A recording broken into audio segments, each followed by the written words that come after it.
Rusiya sülhməramlı kontingentinin müvəqqəti yerləşdirildiyi ərazilərimizdəki sərvətlərimizin talan olunmağı əleyhinə etirazlar 4 gündən çoxdur davam edir. Bu müddət ərzində əməkdaşlarımız da hadisə yerində olub. İndi onların hazırladığı reportajı təqdim edirik.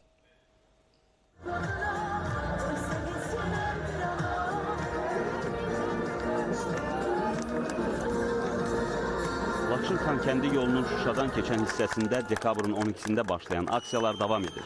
Aksiyaya qoşulanların sayı gündən-günə artır. Bugünkü aksiyada ölkəmizin ali təhsil ocaqlarının əməkdaşları da iştirak edirdilər.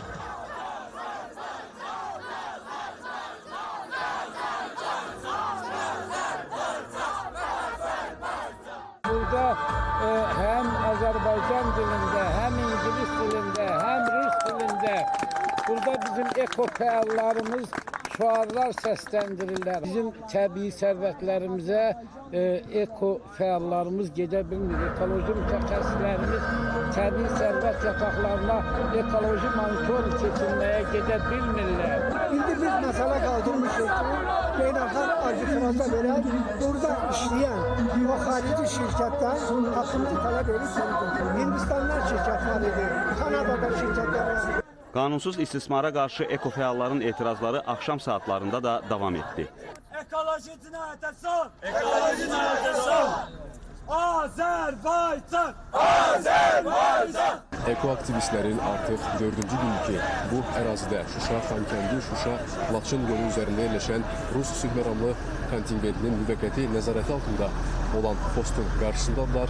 Soyuq demədən, gecə, gündüz demədən ərazidən bir addım belə yaxınlaşmırlar. Onların əsas məqsədi bizim öz suveren torpaqlarımızda, öz Qarabağımızda təbii sərvətlərimizin talanmasının və istismarının qarşısının alınmasıdır.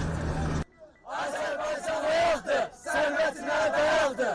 Azərbaycan, Azərbaycan. Geologiya fakültəsinin müəllimi olaraq uzun illərdir Ermənistan tərəfindən Azərbaycanın faydalı qazisiyyət haqlarının istismarı, qanunsuz istismarı və ekoloji terroru davam edir və biz buna dur deməyə gəldik. Bizimki sivil aksiyadır. Çünki bizim ekokönüllülər olaraq həm tələbələrimiz də bizə müraciət elədilər ki, yəni biz bu təbiətin qorunmasında bu iştirak eləmək istəyirik. Yəni universitet rəhbərliyinə müraciət elədik. Yəni onlar təşkil edilər ki, biz də bu aksiyaya qoşulaq. Nümayişçilər tələbləri yerinə yetirilməyənədək aksiyaların davam edəcəyini bir daha vurguladılar. Ruslan Həsənov, Rauf Məmmədov, Elşad Heydərov, Zaur Dadaşov, Rüstəm Mikayılzadə, Ceyhun Vaqifoğlu, AzTV xəbər.